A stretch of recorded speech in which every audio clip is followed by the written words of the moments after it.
자, 오늘은 이제 우리가 소멸시효의 요건을 시작하겠습니다.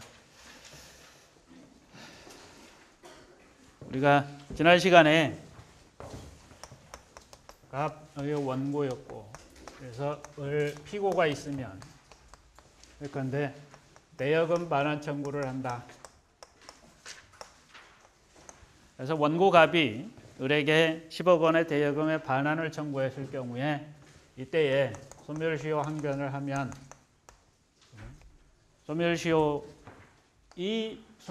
대여금 반환 청구권이 소멸시효의 대상이 되는가? 그죠? 대상이 된다면 그 기간은 얼마이고, 그리고 그 기간의 기산점은 언제인가? 이런 것들이 문제가 될 거라고 그랬습니다. 그래서 주로 이런 내용들을 중심으로 해서 살펴보겠습니다. 대여금 반환 청구권은 금전채권이고 소멸시효 기간을 적용해서 소멸시효 대상이 되는 것 분명합니다. 그리고 우리 민법상의 대여금 반환 채권은 얼마다? 소멸시효 기간이 10년이다.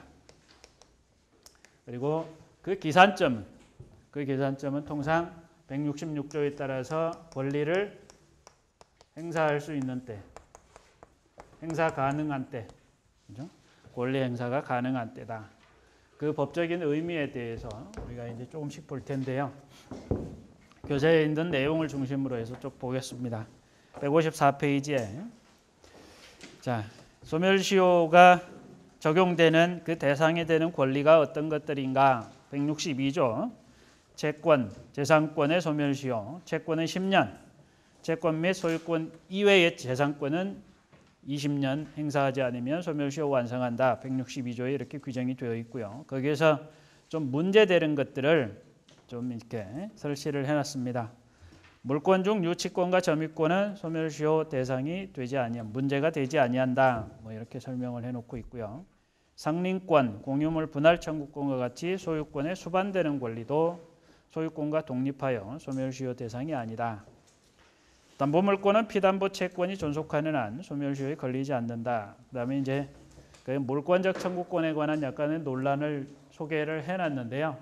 물권적 청구권은 이제 본권에 기해서, 그러니까 소유권, 뭐 지상권, 전세권 이런 본권에 기해서 발생하는 물권적 청구권이 있고, 점유권에 기해서 발생하는 점유권에 기한 물권적 청구권 뭐 이런 권리들이 있습니다.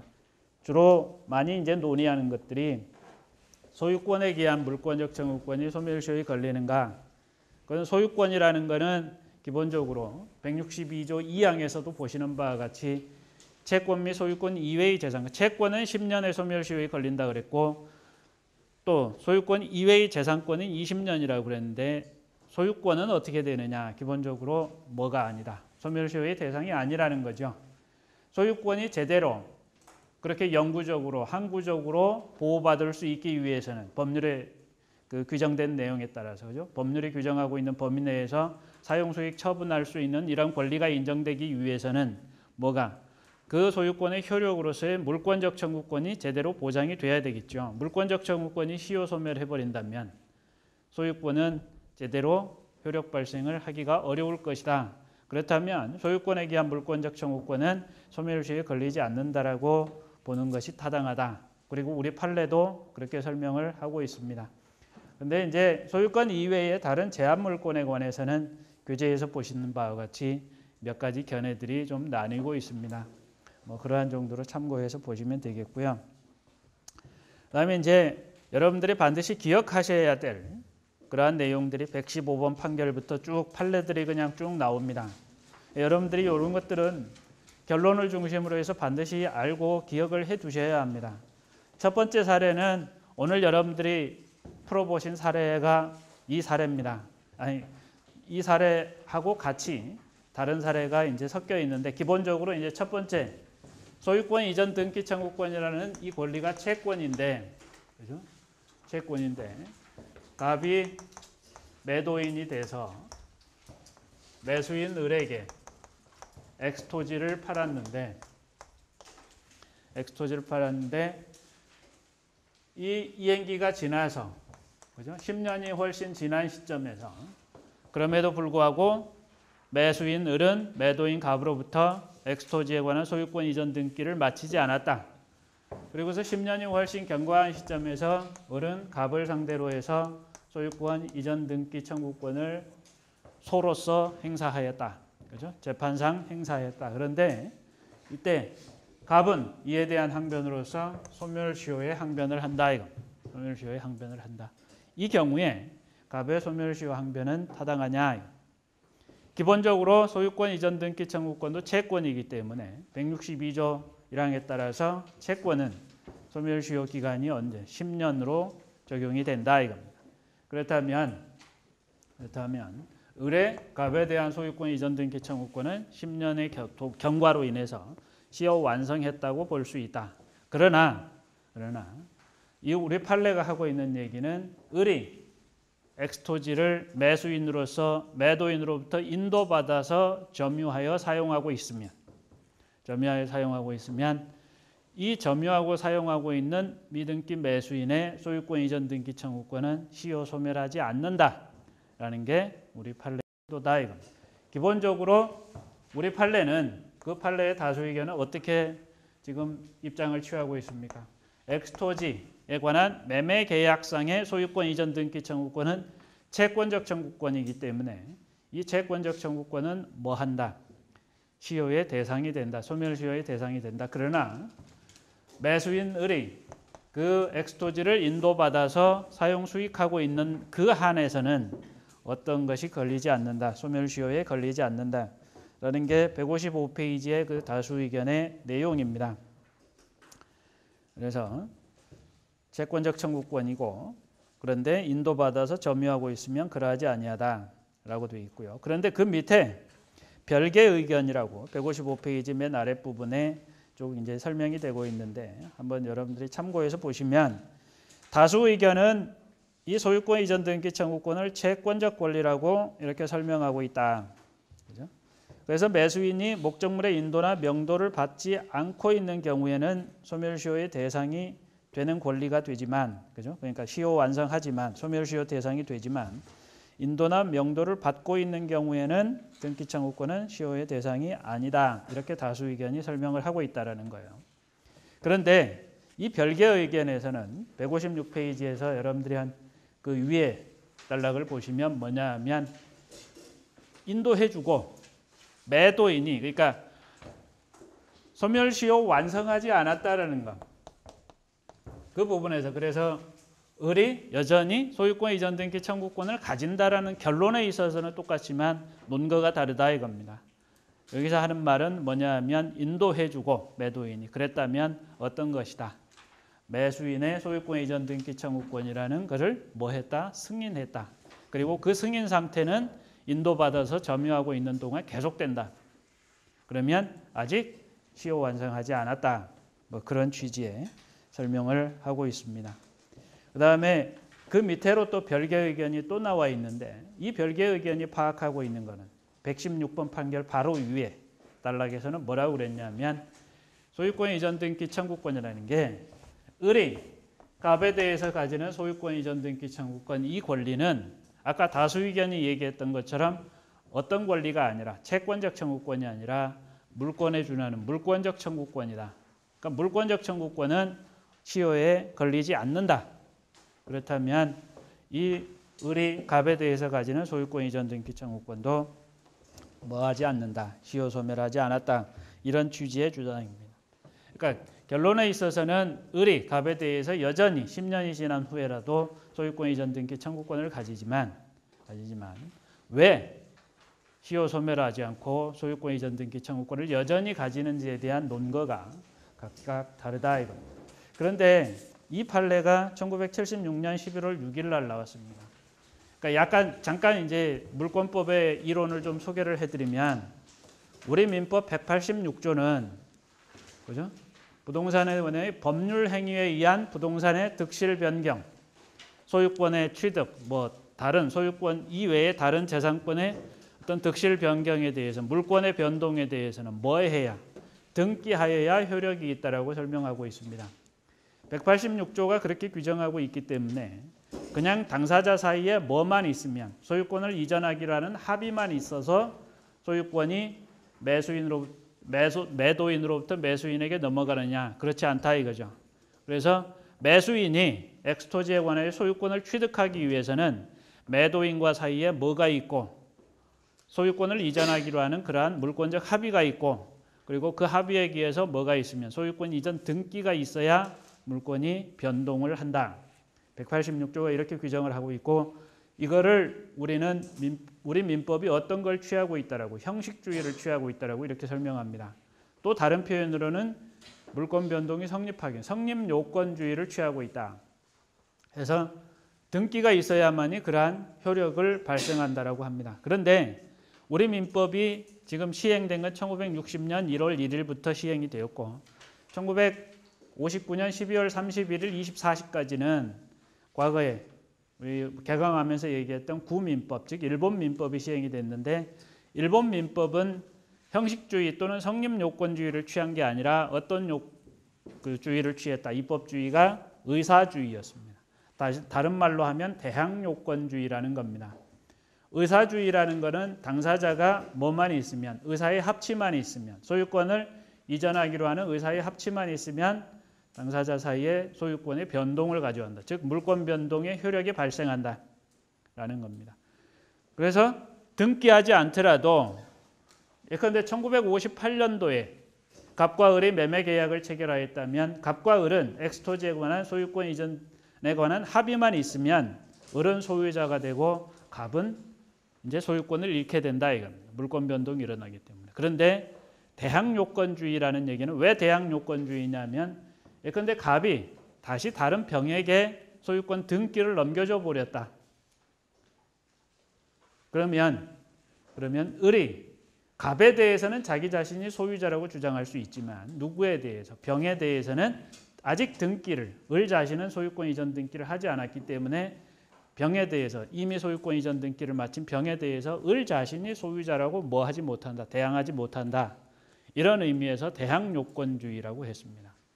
그래서 신민법 1960년 새로운 민법이 시행되기 전에는 대항요건주의를 취하고 있었기 때문에 이제 문제가 되는 건 1960년 1월 1일이 되어서 새로운 민법이 시행되면서 문제가 되는 거죠.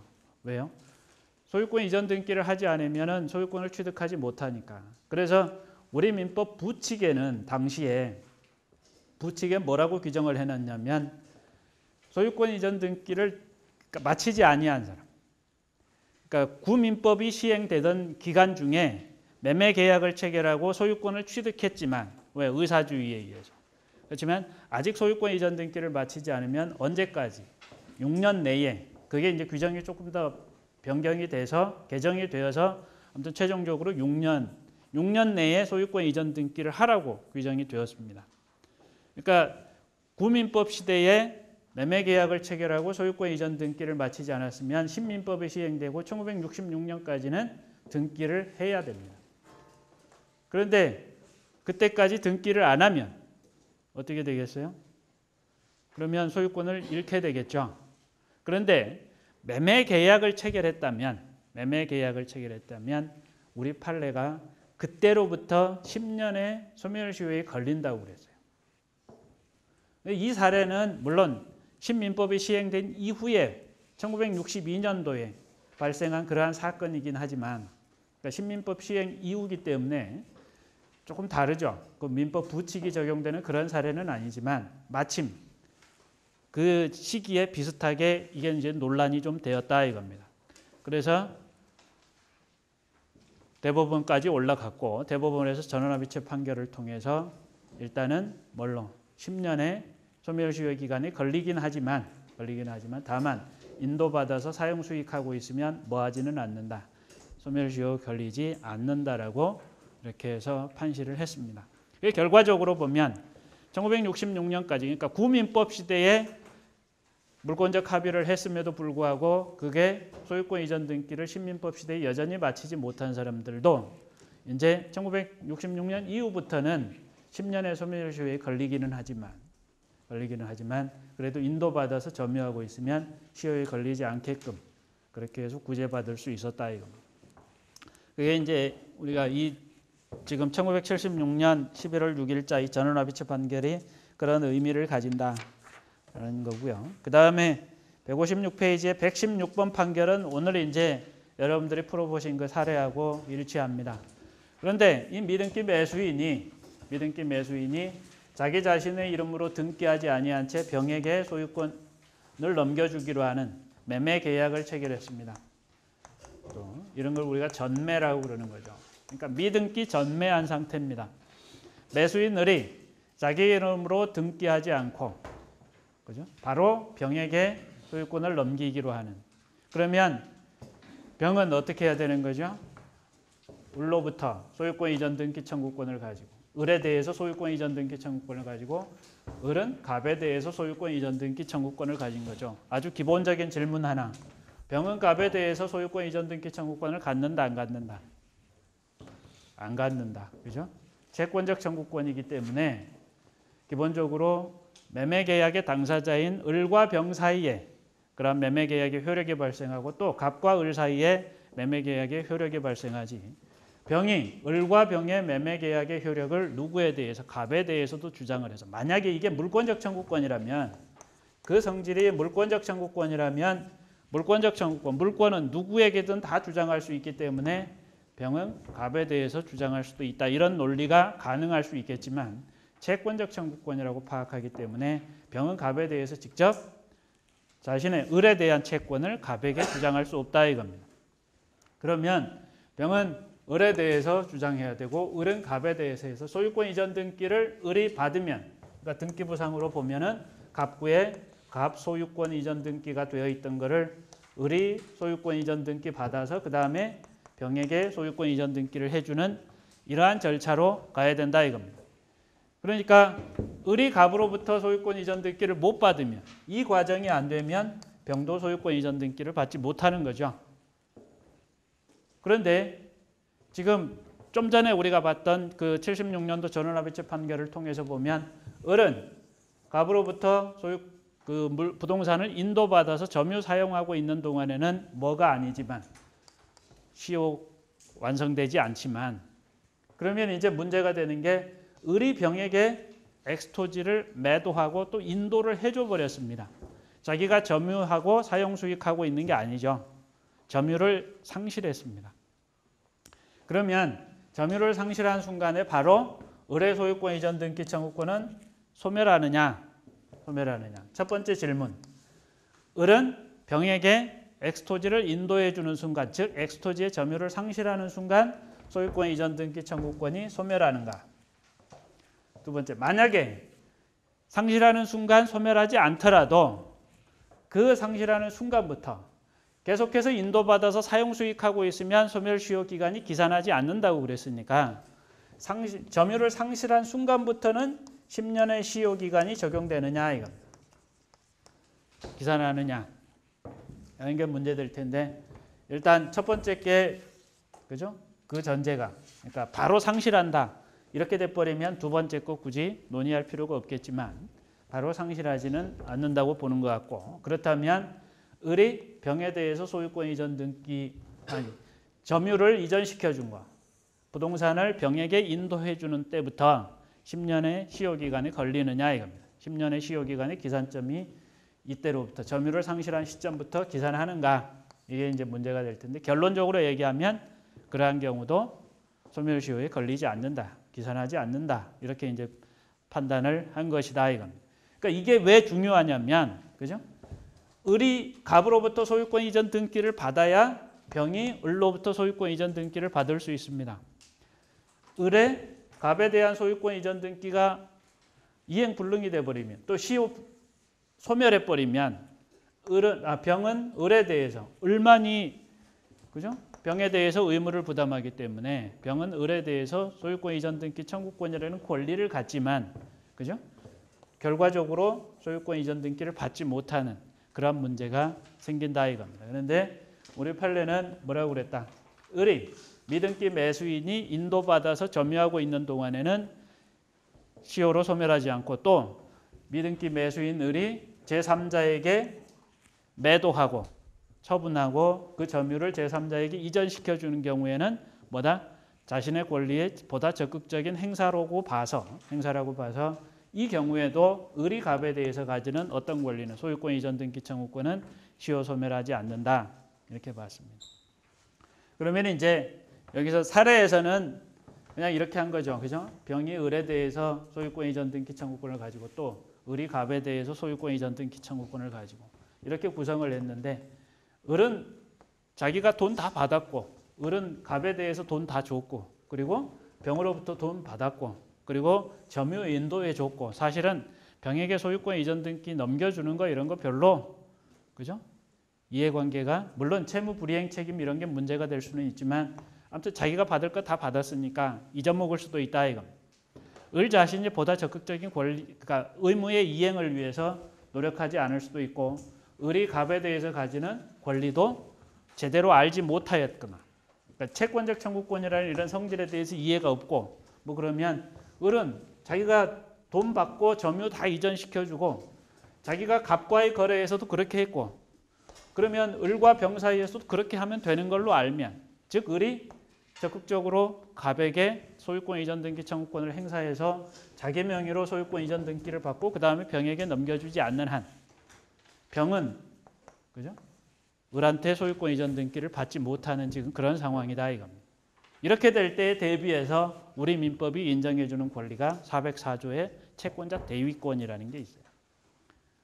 잠깐 채권자 대위권에 대해서 말씀을 잠깐만 드리면 404조는 왜? 채권자가 자기 자신의 권리를 보전하기 위해서 누구의 권리를? 채무자의 권리를 대위하여 행사할 수 있게 규정을 해놨습니다. 이게 채권자 대위권이다. 그러니까 채무자 자신의 채무자, 그죠? 채무자 자신의 채무자에 대해서 뭐 채무자 자신의 권리를 행사하는 것을 게을리하고 있으면 이 채권자 병은 자신의 권리 실현하기가 어렵잖아요, 그죠?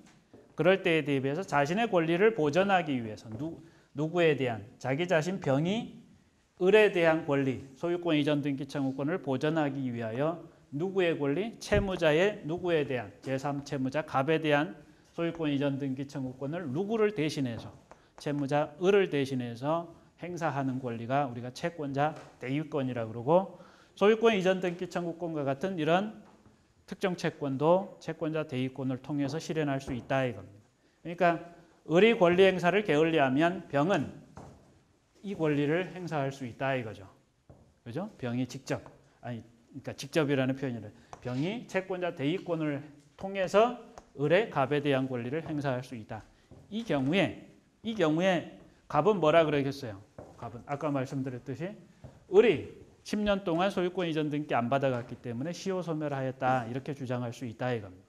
그런데 지금 사실관계는 을이 미등기 매수인으로 그렇지만 계속해서 점유 사용하고 있었고 또 병에게 적극적인 권리 행사로서 처분하고 물건을 인도해 주었기 때문에 그때 을이 갑에 대해서 가지는 소유권 이전 등기 청구권은 시효 소멸하지 않았다 이런 취지입니다. 채권자 대위권은 안 물어볼 테니까 너무 걱정하지 마시고요. 이해를 위해서 설명드린 겁니다. 그러한 내용이 116번, 117번 판결, 이 116번, 117번은 동일한 판결을 보는데 이렇게 나와 있네요. 그 다음에 157페이지에 118번 판결, 요거는요, 저 뒤에 가서 말씀드릴게요. 취득시효 부분에. 그 다음에 119번 판결.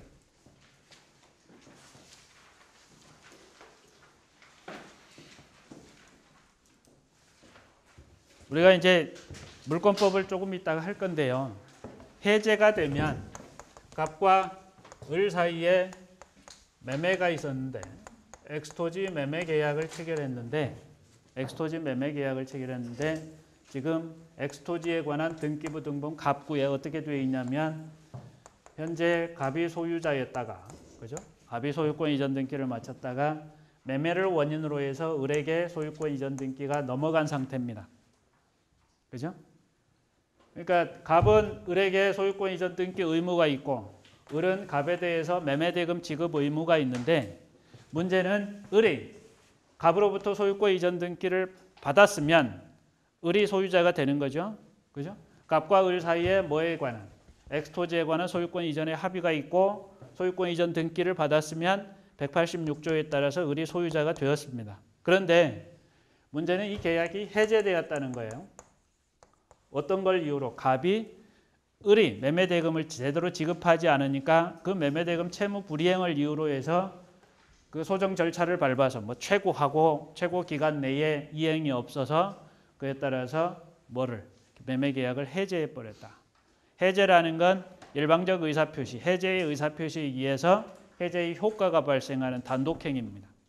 그렇기 때문에 갑이 을에게 해제의 의사표시를 하면 이 매매계약은 어떻게 되는가?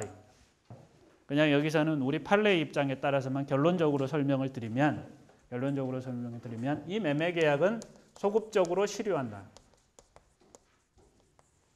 소급표가 있다. 소급적으로 없었던 것처럼 행위 당시에 소급해서 그러니까 갑과 을이 매매계약을 체결하지 않은 것처럼 소급적으로 실효하고 그러면 효과는 어떻게 되겠습니까? 갑은 을에 대해서 어떤 권리를 갖는 거죠? 이 을 명의의 소유권 이전 등기의 말소를 청구해서 원상 회복을 받을 수 있다 이겁니다. 원상 회복을 받을 수 있는데 문제는 갑이 을에 대해서 받을 수 있는 엑스토지에 대한 원상 회복 청구권, 즉 소유권 이전 등기 말소 청구권의 이 성질이 문제가 되는 거예요. 법적 성질이. 그러니까 이렇게 계약 해제를 해놓고 계약 해제를 했으니까 갑은 을에 대해서 원상회복 청구권으로서 엑스토지에 관한 그 소유권 이전 등기의 을 명의의 등기에 말소를 청구할 수 있는 권리가 있잖아요. 이 권리를 10년 동안 행사하지 않았다는 거예요. 그러면 을이 뭘 주장할 수 있다? 소멸시효 완성을 주장할 수 있다. 그런데 이러한 내용이 과연 가능한가? 만약에 갑이 을에 대해서 가지는 엑스토지 소유권 이전 등기 청구권은 소멸시효에 걸리는가? 걸리지 않는다면 그 이유가 무엇인가? 이런 것들이 문제가 되는데 결론적으로만 일단 말씀을 드리면 뭐다? 여러분들이 계약 해제의 효과에서 공부하시겠지만 엑스토지에 관한 매매계약에 기해서 소유권 이전 등기 을 명의의 등기가 격려되었다 할지라도 매매계약이 해제되면 그 매매계약은 소급적으로 실효하고 설령 을 명의의 등기가 아직 말소되지 않고 남아있다 할지라도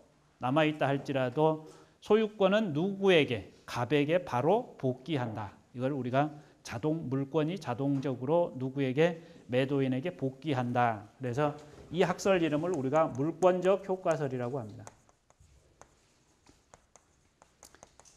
이미 그 기초되는 원인관계, 매매계약에 의해서 소유권 이전 등기가 넘어갔다 할지라도 그 계약이 해제됨으로 인해서 이 을 명의의 소유권 이전 등기가 아직 말소되지 않았더라도 누구에게? 매도인에게 자동적으로 복귀한다. 매도인에게 자동적으로 복귀한다는 얘기는 엑스토지의 소유자가 누구란 얘기예요? 갑이라는 얘기입니다. 설령 을 명의의 등기가 되어 있다 할지라도. 그러면 갑은 저 소유권 이전 등기를 어떤 원인에 의해서 말소시킬 수 있는 거죠? 소유권에 기해서 말소시킬 수 있다. 즉 갑이 을에 대해서 가지는 소유권 이전 등기, 말소 등기 청구권은 어떤 권리다? 소유권에 기한 물권적 청구권이다. 그렇기 때문에 소유권에 기한 물권적 청구권은 소멸시효에 걸리지 않는다. 그런데 여기서는 합의 해제라고 되어 있어요. 합의 해제. 원래 합의 해제는 뭐하고? 해제하고 다른 겁니다. 해제는 보시다시피 일방적 의사표시에 의해서 해제의 효과가 발생하는 단독행위인 반면에 합의 해제는 해제를 합의하는 거예요. 당사자가. 그러니까 해제의 합의는 일종의 계약입니다. 해제의 청약과 해제의 승낙에 의해서 당사자 사이에 합의가 이루어지는 겁니다. 그러니까 해제권은 법률의 규정이 해제권 발생 사유가 법률의 규정이 되어 있어요. 우리 민법은 이행불능, 이행지체 이런 걸 해제권 발생 원인으로 규정을 합니다. 법률의 규정에 의해서 해제권이 발생할 수도 있고 또 한 번의 해제권의 발생 원인은 당사자가 약정에 의해서 이러이러한 경우에는 해제권 발생 원인으로 합의하면 그걸 우리가 약정 해제권이라 그러고 법률의 규정, 이행지체 또는 이행불능의 경우에 해제할 수 있는 것을 우리가 법정 해제라고 그럽니다. 이렇게 약정이 있거나 그래서 계약상 해제권을 유보시켜 놓거나 아니면 법률의 규정에 의해서 해제권을 행사하는 것 이외에 당사자가 합의하면, 그죠? 당사자가 이 계약을 해제하기로 서로 간의 청약과 승낙에 의해서 합의하면 그거는 해제 계약 일종의 또는 합의 해제라고 그러고 그런 것도 가능하다. 이거 가능하다. 당사자 사이 합의가 있으면. 그러면 이 합의 해제는 일종의 계약이기 때문에 이 당사자의 약정에 의한 약정 내용으로 그 효력이 결정됩니다. 그죠? 계약이기 때문에 이 개념을 잘 이해를 하셔야 돼요. 자꾸 이제 제대로 이해를 못하는 경우가 많은 것 같은데 합의 해제 또는 해제 계약은 계약이고 계약이기 때문에 계약의 효력은 그 계약성의 약정의 내용에 따라 효력이 생기는데 우리 판례는 어떠한 경우 이 합의 해제의 효력상에 이런 부분을 마치 단독행위로서의 해제가 있는 것과 같이 동일하게 인정하는 그러한 것들이 많은데 바로 이 경우입니다. 갑과 을이 엑스토지 매매 계약을 합의 해제했을 경우에도 갑이 엑스토지에 대해서 가졌던 이 권리는 어떻게 자동으로 갑에게 복귀한다. 그래서 갑이 을에 대해서 가지는 엑스토지의 말소 등기 청구권은 어떤 권리다? 원상회복 청구권을 쓰이 저 말소 등기 청구권은 물권적 청구권이기 때문에 소멸시효에 걸리지 않는 권리다라고 설명을 하고 있습니다. 119번 판결에서 그런 내용들을 설명을 하고 있다. 이거. 그다음에 120번 판결은 아까 제가 그 76년도 전원합의체 판결을 설명하면서 우리 민법 부칙을 잠깐 말씀을 드렸는데 민법 부칙에 아까 말씀드렸듯이 과거에 1960년 이전에 부동산에 관해서 합의를 하고 소유권을 이전하기로 하는 합의를 한 사람들은 신민법이 시행된 이후에 6년 내에 등기하라. 그 6년 내에 등기하지 않으면 안 된다라고 그랬는데 그러니까 어떤 법에 의해서 그죠? 어떤 특별 법에 의해 그러니까 매매 같은 게 있지 않고 민법 시행 전에 부동산의 소유권을 취득한 후 일반 농지의 소유권 이전 등기에 관한 특별조치법에 의하여 토지 대장상 소유자로 기재된 자.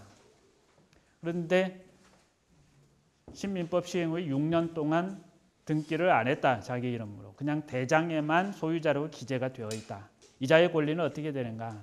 권리를 소멸한다. 권리가 소멸한다. 그런데 아까 말씀드렸듯이 만약에 신민법 시행 전에 매매 계약과 같은 이러한 소유권 취득의 원인, 법률 행위가 있었다면 그 법률 행위에 기한 소유권 이전 등기 청구권은 여전히 가진다. 그런데 그때로부터 기산해서 10년 동안 행사하지 않으면 시효 소멸한다. 그래서 아까 전원합의체 판결과 같은 그런 법리가 나올 수 있었다라는 걸 설명을 드렸습니다. 참고해서 보시고요.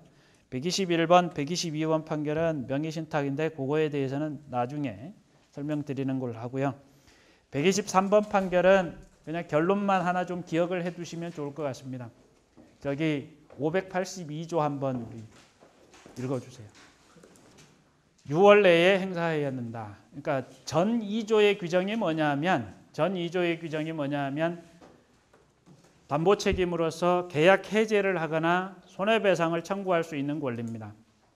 그러니까 매수인이 매도인에 대해서 담보 책임을 물어서 계약을 해제하거나 손해배상을 청구할 수 있는 권리인데 담보 책임에 따른 계약 해제 손해배상 청구권이 기간이 있어요. 언제? 6개월 동안 행사하라. 근데 6개월의 기산점이 언제죠? 안날로부터. 그러니까 그 하자를 안날로부터 6개월 내에 청구를 하라는 겁니다. 이 기간을 우리는 어떻게 이해를 하냐면 이걸 제척기간이라고 이해를 합니다. 제척기간이라고. 지난 시간에 우리가 소멸시효와 제척기간을 구별해서 봤죠. 어떤 권리에는 제척기간을 규정해두고 어떤 권리에는 소멸시효를 규정해두고 그런 규정들이 있었다 이겁니다. 그런데 지금 우리 교재에서 소개되고 있는 이 판례에서는 또 하나 조문을 한번 볼까요? 671조 한번 읽어주실래요? 우리 1항만 한번 읽어주세요.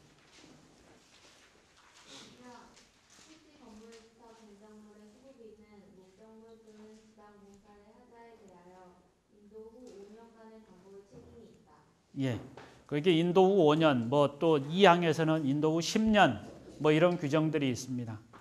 저 규정도 저기에는 뭐냐면 수급인의 담보 책임에 관한 규정인데 수급인에게 담보 책임을 묻기 위해서는 인도 받은 날로부터 5년 또는 10년 또는 1년 내에 권리 행사를 해야 된다. 그러니까 기간이 5년, 1년, 10년이고 그 기산점이 인도 후다. 뭐 이렇게 규정이 되어 있고 우리는 저것도 671조 이런 규정도 무엇이라고 이해를 합니다. 제척기간이라고 이해를 합니다.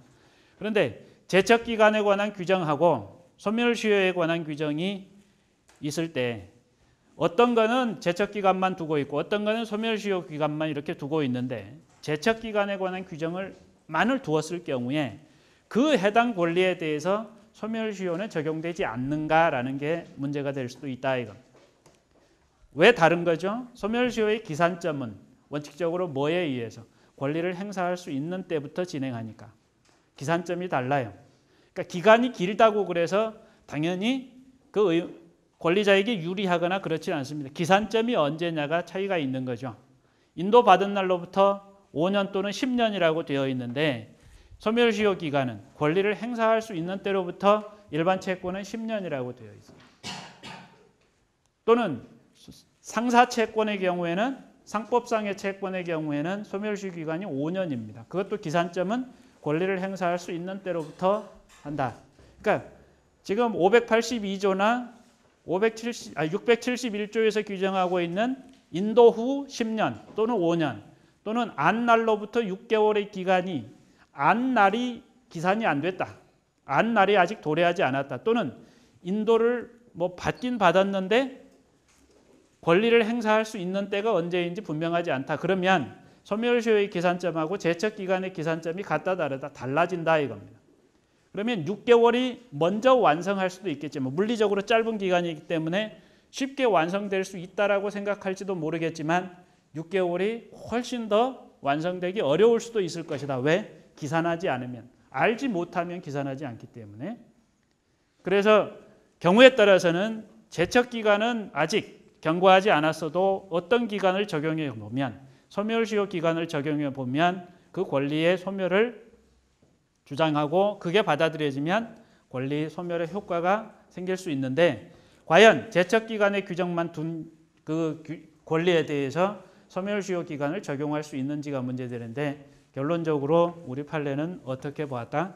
소멸시효 기간도 적용이 가능하다라는 겁니다. 가능하다. 그래서 인도받은 날로부터 부동산 이렇게 견고한 이런 건물에 대해서는 도급계약에서 수급인이 목적물을 도급인에게 인도한 날로부터 10년 동안 행사하지 않으면 뭐예요? 제척기간이 경과해서 그 이후에는 권리 행사를 하지 못합니다. 10년이 좀 장기간인데 예컨대 이게 상사채무고 그러면 이 손해배상 청구권도 상법상의 규정이 적용이 돼서 5년이에요. 시효기간이. 그리고 권리 행사를 할 수 있는 그 안 날부터가 아니라 권리 행사를 할 수 있는 날로부터이기 때문에 하자가 발생하였다면 내가 설령 하자를 알든 모르든 상관없이 그죠?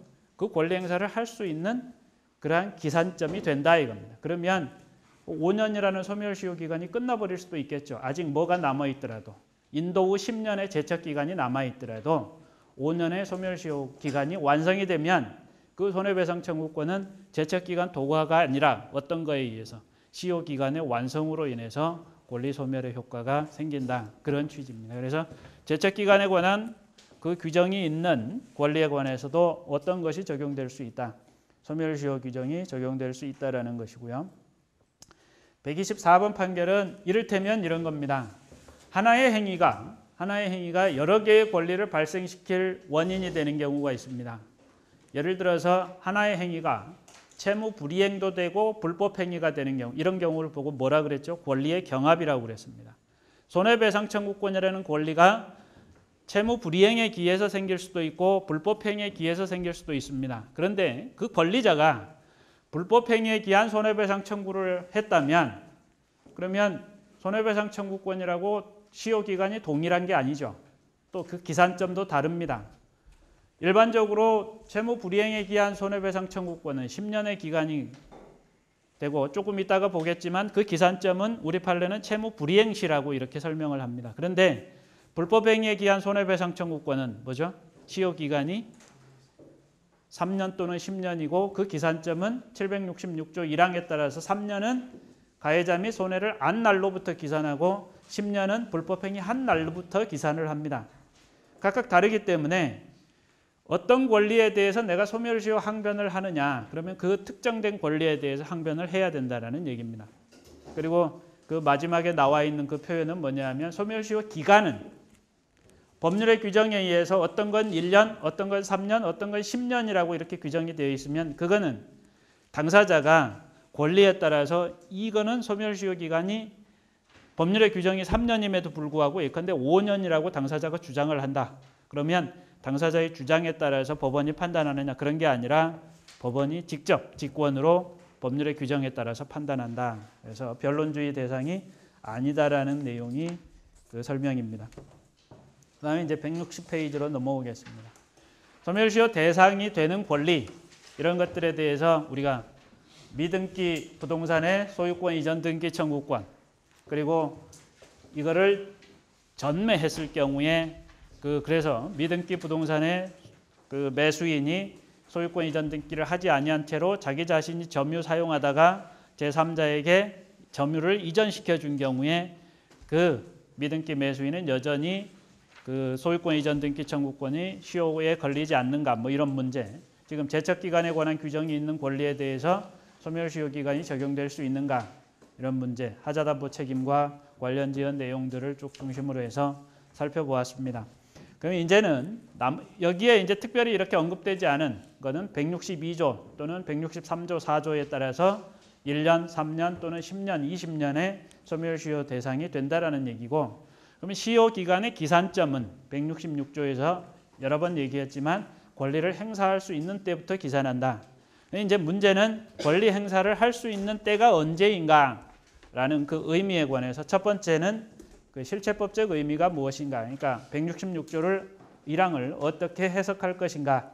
그 의미에 대해서 보면은 그게 본문에 기재되어 있는 것처럼 그 권리 행사에 법률상의 장애 사유가 없음을 말한다. 있고 그래서 예컨대 사실상 장애 사유. 예컨대 법률의 내용을 내가 알지 못하였다. 채무자가 어디 사는지 알지 못하였다. 이런 어떤 사실상 장애 사유는 법률상의 장애 사유가 아니고 그래서 소멸시효 기산점으로서의 의미는 없다라는 얘기입니다. 또 여러분들이 이제 많이 오해하기 쉬운 게 갑과 을 사이에 엑스토제에 관한 매매 계약을 체결했으면 갑은 을에 대해서 소유권 이전 등기 의무가 있고 을은 갑에 대해서 매매 대금 지급 의무가 있습니다. 그런데 568조에는 뭐라고 되어 있냐면 매도인과 매수인 사이에 재산권 이전 의무 및 대금 지급 의무는 어떤 관계에 있다? 동시이행 관계라고 했습니다.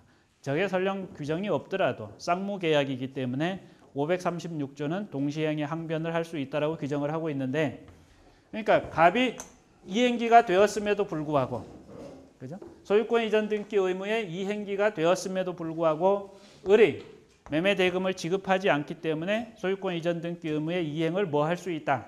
동시행의 항변을 해서 이행을 거절할 수 있다 이겁니다. 설령 이렇게 이행을 거절할 수 있다 할지라도 어떤 거는 이행기로부터 권리 행사는 가능하기 때문에 이 권리들의 어떤 거는 소멸시효 기간은 이행기부터 진행한다라는 게 그죠? 동시행의 항변권이 있다라는 게 그게 법률상의 장애로서 어떤 것이 소멸시효의 기산점의 의미를 가지는 것은 아니다라는 걸 주의해서 보시기 바랍니다. 그래서 125번 판결은 이제 요거는 이제 행정소송에 관한 건데 잠깐 말씀을 드리면 이런 겁니다. 국가가 세무조사를 아주 억압적으로 해가지고 그죠? 과세를 한 겁니다. 근데 원래 과세 대상이 아니었는데 국가가 불법행위를 통해서 세금을 부과한 겁니다. 그러니까 아주 명백하게 그 과세 처분은 뭐다? 무효라는 거예요. 아주 강압적으로 국가가 누가 봐도 명백한 무효인데 그러니까 그러면 무효면 안 내도 되는 세금이잖아요. 당연히 무효니까 그 세금을 내지 않아도 되는데 무효의 과세 처분에 의해서 세금을 내었습니다. 세금을 내고 나서 그 다음에 이제 그런 오납했으니까 그거를 이제 돌려받아야 되는데, 그래서 내가 잘못 내지 않아도 되는 세금을 냈으니까 그 낸 세금에 대해서 뭐라? 국가는 나에게 부당이득 반환을 해라 라고 해서 그 환급 청구를 하는 겁니다. 이 환급 청구는 부당이득 반환 청구인데 이것도 시효에 걸린다는 얘기죠. 시효에. 그런데 지금 여기서는 이제 문제되는 게, 첫 번째는 소멸시효 기간의 기산점이 이제 언제였느냐 이겁니다. 국가를 통해서 잘못, 그죠? 안 내도 되는 세금을 냈으니까 그 낸 만큼에 대해서 부당이득으로 환급을 받아야 되는데, 그 환급 청구권, 부당이득 반환 청구권의 시효 기간이 근데 국가를 상대로 하는 거니까 5년이다. 그렇다면 그 기간이 언제부터 기산하는가, 기산점이 문제가 될 것이다 이겁니다. 그런데 이 기산점은 당연 무효면 언제부터? 잘못 낸 때부터 당연히 무효니까 그때부터 부당이득 반환 청구권이 생긴다라는 거예요. 그래서 그때로부터 시효기간이 완성하면 그 권리는 소멸한다라는 얘기입니다. 그런데 당연 무효가 아니고 애매하다. 그래서 취소 사유에 불과하다. 그러면 언제 환급을 받을 수 있는 게 확정이 되겠습니까? 과세 처분을 취소하는 그러한 소송이 제기가 되어서 그 결론이 나야, 그죠? 취소 처분이 과세 처분이 취소가 되어야 그때로부터 무효가 되고, 그러니까 이제 무효를 선언해주고, 그죠? 취소해서 무효를 선언해주고 결국은 그때부터 자기가 권리 행사를 할 수 있을 것 아니에요. 그러니까 그때로부터 기산을 한다. 이렇게 이제 설명을 하고 있는 겁니다. 그런데 이 판례에서 문제되는 사안은 부당이득 반환 청구를 했는데 명백하게 잘못 낸 세금이어서 무효임에도 불구하고 그 과세 처분의 취소를 구하는 소를 제기했다 이겁니다. 그러면 과세 처분의 취소를 구하는 그러한 소를 제기했을 경우에 이게 기산점을 언제로 볼 것이냐. 첫 번째 문제는 당연 무효이기 때문에 그 잘못 낸 때부터 기산을 한다라는 얘기고, 두 번째는 그러면 그러니까 이제 기산점이 이미 진행이 돼버렸고 잘못 낸 때부터 5년의 기간이 경과되면 어떻게 세금을 못 돌려받는데, 그 5년이 아직 경과되기 전에 과세 처분을 취소하는 이러한 소를 제기했다 이거죠. 그러면 이 과세 처분을 취소하는 이 소송 자체는 기산점을 어떤 뒤로 미루는 이러한 효과는 없을지라도 어떤 효과는 있을 수 있다. 잘못 낸 세금을 그 부당이득 반환 청구의 시효를 중단하는 효력은 있을 수 있다라는 게 이 판례의 내용입니다. 그래서 행정소송도 예외적으로 시효를 중단시키는 효력이 있다라는 게 125번 판결이 하고 있는 내용입니다. 자, 그래서 지금 우리가 하고 있는 거는 그 실제법상의 어떤 권리를 행사할 수 있는 때, 그러한 그 때의 의미가 무엇인지에 관해서 쭉 설명을 하고 있습니다. 그 126번 판결에서도 이제 국가배상법 제2조 1항 단서 소정에 다른 법령에 의한 보상 여부가 판명되지 않고 있다는 사정이 같은 항 법령에 의한 손해배상 청구권 행사에 법률상의 장애가 되는가. 이 얘기는 뭐냐 하면 국가가 공무원을 통해서 행위를 하는데 국가의 행위에 의해서 누군가가 손해를 입었다. 그러면 그 손해를 입은 자는 국가를 상대로 해서 국가배상법상의 손해배상을 청구할 수 있는 게 이게 국가배상법의 규정인데, 문제는 예컨대 그 공무원이거나 군무원이거나 군인이거나 이런 사람들은 뭐 이제 다른 방법으로 자기가 입은 손해를 보상받을 수 있는 방법이 또 있을 수 있잖아요. 그죠? 그래서 그러한 다른 방법으로 해서 그 2조에서 규정하고 있는 다른 방법에 의해서 보상을 못 받을 경우에만 국가를 상대로 해서 국가배상 청구를 할 수 있다. 그러니까 국가배상 청구를 하기 위해서는 다른 방법으로 보상받을 수 있는지 없는지가 확인이 돼야 되는데, 이러한 내용은 뭐다? 법률상 장애 사유에 해당한다라는 겁니다. 그래서 그런 정도로 보고요. 그다음에 127번 판결은 이제 그런데 예컨대 판례가 변경이 돼가지고, 저거는 뭐냐하면 어떤 국립대학교 교수님이 이제 재임용이 안 됐습니다. 그래서 학교에서 재임용 거부를 하니까 그 재임용 거부가 잘못되었음에 대해서 법률적으로 다투고 싶은데, 과거의 판례는 뭐라고 그랬냐면 학교에서의 자유재량 행위이기 때문에 거부를 할 수도 있고 안 할 수도 있고 그거는 어디까지나 학교의 판단이기 때문에 자유재량 행위고 이거에 대해서 효력 다툼을 할 수 없다라고 되어 있습니다. 했습니다. 과거의 판례는. 그러니까 그거에 대해 다투지 못하도록 하고 있으니까 이게 부당한지 안 부당한지에 대해서 그러면 자기가 그죠? 제대로 다툴 수 없고 그에 따라서 뭣도 못한다. 부당하다고 판단이 되면은 그 부당한 결과 자기가 임금을 받지 못한 부분에 대해서 손해배상 청구를 할 수 있을 텐데 과거의 판례는 그랬다는 얘기. 그리고 국가공무원법상 또 교육공무원법상 뭐가 없고 이 부당한 잘못된 어떤 재임용 거부 처분에 대해서 어떠한 효력 규정도 없고 그래서 그걸 다투지 못하고 있던 차에 전원합의체 판결로 대법원에서 바뀌었어요. 어떤 내용이 국립대학교 교원에 대한 재임용 거부 처분에 대해서 다툴 수 있다라는 거죠. 그러니까 이제 이 사람이 손해배상 청구를 하는데 그러면 이제 손해배상 청구의 소멸시효의 완성에 대해서 다투는 겁니다. 상대방 피고는 그죠? 국가는. 그래서 소멸시효가 완성되었다라고 주장을 하는 거죠. 그래서 그 기산점이 언제부터인가 이제 문제가 되었는데 그러니까 전원합의체 판결을 통해서 뭐 그 부당함을 거부 처분의 부당함을 다툴 수 있다고 판례 변경, 전원합의체 판결이 나온 때부터 기산하느냐 아니면 이거는 법률상의 장애가 아니기 때문에 이미 그 처분이 있었던 때부터 그러한 손해배상 청구권이 소멸시효에 진행을 하느냐 이런 부분에 대한 문제였는데 결론적으로 말씀드려서 전원합의체 판결을 통한 이런 판결을 통한 판례의 변경 이런 것들은 뭐가 아니라 법률상의 장애 사유가 아니라는 얘기입니다. 그런 판례가 있었고요. 그다음에 그 128번 판결은 뭐냐면 이제 최근에 나온 그 판례인데 우리가 신축 건물을 우리가 이제 요거를 조금 법리를 좀 이해를 하셔야 되는데 누가 건물을 신축을 해서 그 누군가에게 소유권이 생긴다. 그러면 신축 건물에 대해서는 등기를 함으로써 누군가가 소유권을 취득하는가? 신축 건물에 대한 소유권 취득은 법률의 행위에 의한 소유권 취득이 아닌 거죠. 그죠? 건물의 신축이라는 그걸 이유로 해서 소유권을 취득하기 때문에 누군가하고 법률 행위를 한 게 아닙니다. 그러니까 186조가 적용되는 게 아니고 187조가 적용이 됩니다. 그리고 우리 민법은 건물과 토지를 별개의 부동산으로 취급을 합니다. 그러니까 별개의 부동산이라는 얘기는 토지의 권리자하고 건물의 권리자가 다를 수 있다는 걸 의미합니다. 그래서 건물은 그러면 언제 소유권을 취득하는가?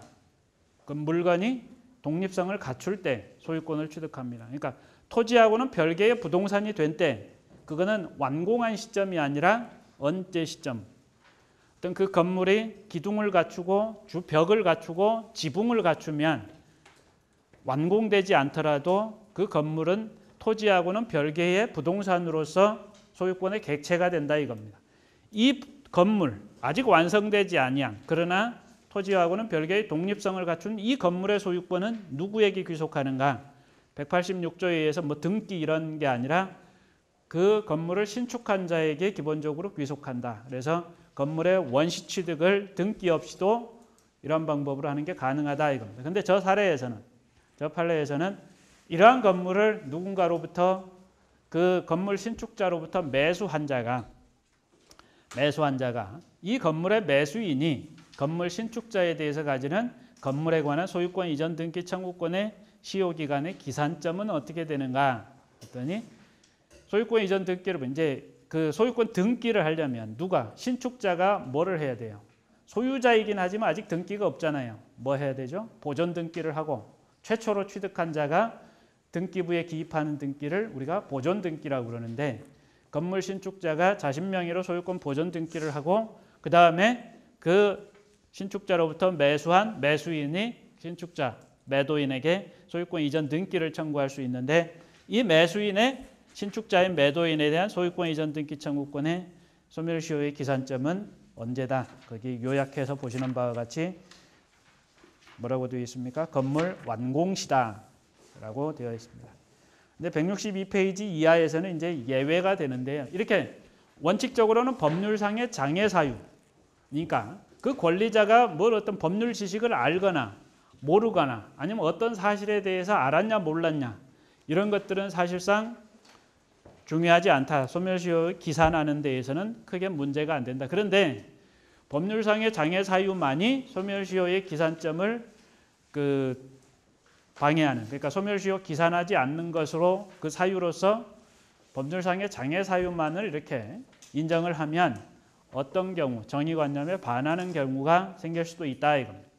그러한 경우에 예외적으로 우리 판례들은 어떤 것들을 소멸시효의 그 기산점 이런 것들을 법률상의 장애 사유가 아닌 사실상의 장애 사유의 경우에도 기산하지 않는 것으로 의미가 있는, 그죠? 기산점에 관하여 의미가 있는 것으로 인정을 해준다라는 게. 그래서 129번 판결, 130번 판결 이런 것들이 있는데, 그러니까 이것들은 어느 시점이라고 딱 분명하게 정해져 있지 않고 거기에 이제 기본적으로 우리가 판단하는 판단 요소는 뭐냐 하면 기본적으로 정의와 형평의 관념에 비추어 봤을 때 이러한 사례에서도 소멸시효의 기산점이 되지 않는다고 볼 수 있느냐, 이미 기산했다고 볼 것이냐, 이런 어떤 형평의 관념에 비추어 봤을 때 형평에 맞다고 생각하는지 그런 것들을 볼 것이고, 또 하나 이제 고려사항은 소멸시효가 왜 존재하는가, 그런 어떤 존재 이유 이런 것들의 정신에 비추어 봤을 때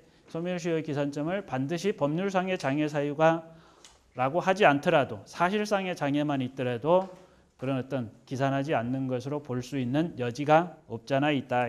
가장 많이 문제되는 게 보험금 청구권의 소멸시효 기산점 이런 겁니다. 그래서 거기서 이제 판례 두 가지 정도 이렇게 130번, 131번에서 소개를 하고 있는데, 이거는 뭐 여러분들이 참고해서 보시고, 여러분들이 기억하실 건 132번 판결입니다. 132번 판결에 대상 청구권 있는데, 대상 청구권은 뭐냐면 그 채권의 본래의 목적물이 멸실이 돼가지고 그 채권이 불능이 되었을 경우에 그 채권이 불능이 됨으로 인해서 그 채권자가 어떤 이득을 얻었다면, 불능에 대해서 이득을, 가장 대표적인 게 뭐냐면 갑이 매도인인데, 엑스토지 매도인인데 을 매수인. 근데 이 엑스토지가 갑과 을 사이에 매매계약 체결 이후에 국가로부터 수용이 됐다. 아직 을에게 소유권 이전 등기를 넘겨주기 전에 국가에 의해서 수용이 되면 갑은 을에게 소유권 이전 등기를 넘겨줄 수가 없습니다. 왜? 이제 국가가 소유자가 돼버리기 때문에.